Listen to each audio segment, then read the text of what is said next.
So we're going to begin Chapter 7 here with other ways of solving these quadratic equations, right? These polynomial equations that we've been working with, but when you can't factor, okay? So sometimes you just can't factor it.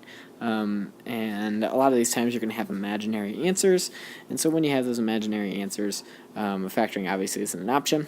So we're going to start by completing the square, and then the next one we'll work with the quadratic formula. Okay, so start with completing the square. Here's the steps. All right, it's very much written out for you to see what this looks like. Okay, so if this is unfactorable, this ax squared plus bx plus c is unfactorable. Okay, you're going to take your c, you're going to move to the other side, so you just have, and then you're going to divide everything by a, so you just have x squared plus bx. Okay, you don't want a coefficient in front of the x. Okay. So once we do that, we're going to create a perfect square on this side. Okay, we're going to create a perfect square because that way we'll be able to quote unquote factor it. Okay, so to create the perfect square, you're going to cut whatever the b is in half, right, and then square it, right? So it looks like this equation, this a plus b quantity squared, right? Remember it's a squared plus 2ab plus b squared. Okay, so that's what we're going to turn this into, something that's like a perfect square like that. Okay, so we're going to add that to both, add that final number, that number from 3, to both sides, and then we can factor it as a perfect square, and then you can square both sides and solve for x. Here's what it looks like in action. Okay, so first we'll start with the 1 and 2 here, are just the easy part. Okay, we've already completed the square. It's going to look like this. I'm going to show you how to finish solving first. All right, so just to finish solving, right, when we have something that looks like this, we've got a quantity squared equals a number. All right, you square root both sides.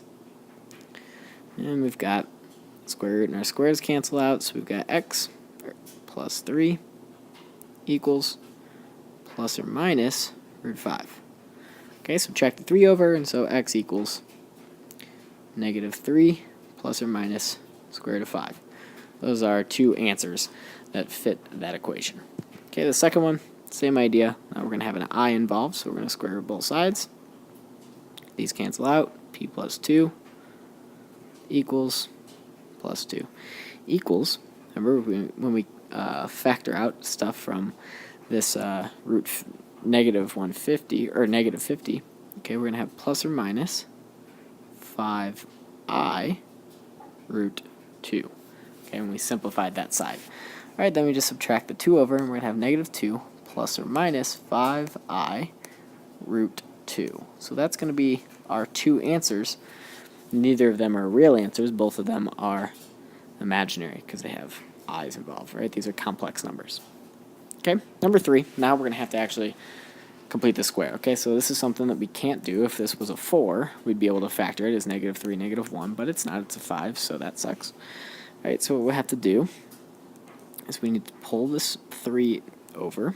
So a squared minus 5a. We're going to leave a blank there so we can complete the square, equals negative 3. Okay, so we need to add some certain number to both sides that's going to give us something that we can make a perfect square on this side. Okay, so when we divide this number, negative 5, by 2, we've got 2.5, so we need to find out what 2.5 squared is. So you plug it into your calculator. 2.5 times 2.5 gives me 6.25, so that's what I'm going to add to both sides. 6.25 and plus 6.25. Okay, so now I can simplify this left side to a minus 2.5 quantity squared. Okay, those are the same things, and you can check that if you'd like by foiling it out. You'll see that we'll get the same thing as we have right up here. All right, now negative 3 plus 6.25 is 3.25. Now we can take the square root of both sides. These cancel out. A minus 2.5 equals plus or minus square root of 3.25. And you add over the 2.5, so a equals 2.5 plus or minus the square root of 3.25. Those are our two answers. Let's go to some more examples. All right, now some of these are going to be a little bit more complex. We're just going to solve these 5 equations. All right, you got to remember that process that we just talked about on the last side Okay, we have to add the c over. Well, first we got to check see if we can factor. Always check see if you can factor. Okay, we've got to have 7 and 1. You got to have 3 and 1. So there's no possible way, no possible combination of those two. It's going to give us a negative 8. Okay, so that doesn't help. What we're going to have to do is complete the square. So get this. We need to get rid of this 3, and we need to get rid of that 7. Okay, so let's do that really quickly. We're going to have 7x squared minus 8x equals negative 3. Divide everything by 7. So x squared minus 8 over 7x. Oh, now I can leave a little blank there because I'm ready to complete the square. Equals negative 3 over 7. Okay, now we got to complete the square. So what I need to do is I need to cut this number in half, and after I cut that number in half, then square it. So half of 8/7 is going to be negative 4/7, and 4/7 squared means square the top, square the bottom. I'll do this in a different color so we can see it. So square 4, we're going to get 16. Square 7, we're going to get 49. So we're adding 16/49 to both sides. Okay? So on this left side, we can now factor this to x minus 4 over 7 quantity squared. And on the right side, we need a common denominator, so I'm going to change this. We have to multiply top and bottom here by 7. Right, so we know this bottom's going to be 49, we know this top's going to be negative 21. So negative 21 plus 16 is negative 5/49. Okay, now we can square both sides. That's excellent. Square it and the squares cancel out. X minus 4/7 equals, we got to pull an I out. Okay, so we've got I root 5 over 7. Oh, plus or minus, obviously, because we're taking the square root. Okay, so plus or minus I root 5 over 7. Now we can just add our 4/7 over, and x is going to be equal to 4/7 plus or minus I root 5 over 7. Okay, or you can write it as one big thing, so we could also rewrite this as, oh man, that's not helpful. You could write it as x equals 4 plus or minus I root 5 over 7. Okay, either way works. Alright, number 5. Okay, number 5 we have check see if we can factor. 13 and 1 are the only options. No chance we're going to get 6. Not going to help us. We need to get everything, or pull this 13 over to the other side, so x squared plus 6x. Luckily we don't have a number in front of our x squared, so that's good. Leave a blank equals negative 13. Cut this number in half. It's going to be 3. Then square it. Add 9. Oh, let me do it in a different color so we can see it. Plus 9 plus 9. Okay, so now we can factor. X plus 3, quantity squared, equals negative 4. Square root of both sides.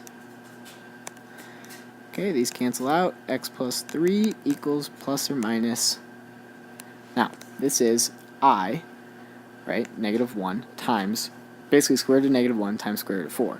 Square root of negative 1 is I. Square root of 4 is 2, so it's just going to be plus or minus 2i. There's no square root left.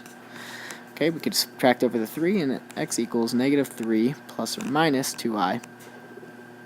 There's your final answer. Number 6, same idea. Okay, there's no way to factor this. Get rid of this negative 1. No coefficient. Again, that's lucky. We can leave a blank because we're ready to complete the square. We have negative 7 squared is plus 49. So plus 49. So this becomes a y minus 7 quantity squared equals 50. Square root of both sides. These cancel out. Y minus 7 equals 5 root 2. Oh, plus or minus 5 root 2. And we add the 7 over. 7 plus or minus 5 root 2. Final answer. Okay, so not all of these are going to have i's in them. Some of them are going to be okay. Number 7. Okay, we need to pull the. Of course, you could check to see if you could factor first.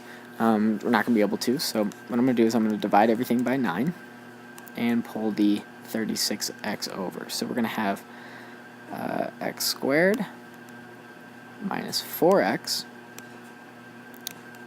oh, I can leave a space there,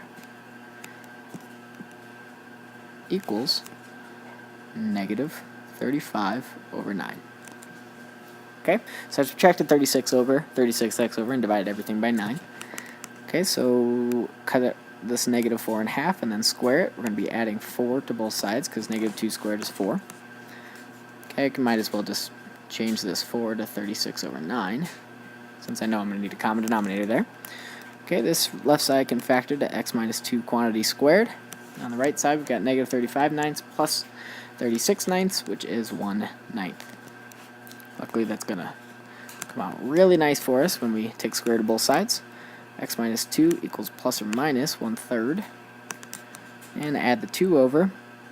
So x equals 2 plus or minus 1/3. Now this, because we can actually add these together, we can do 2 plus 1/3 and 2 minus 1/3. You could actually give me, this is a fine answer, but you could actually give me the two answers, x equals 7/3 or 5/3.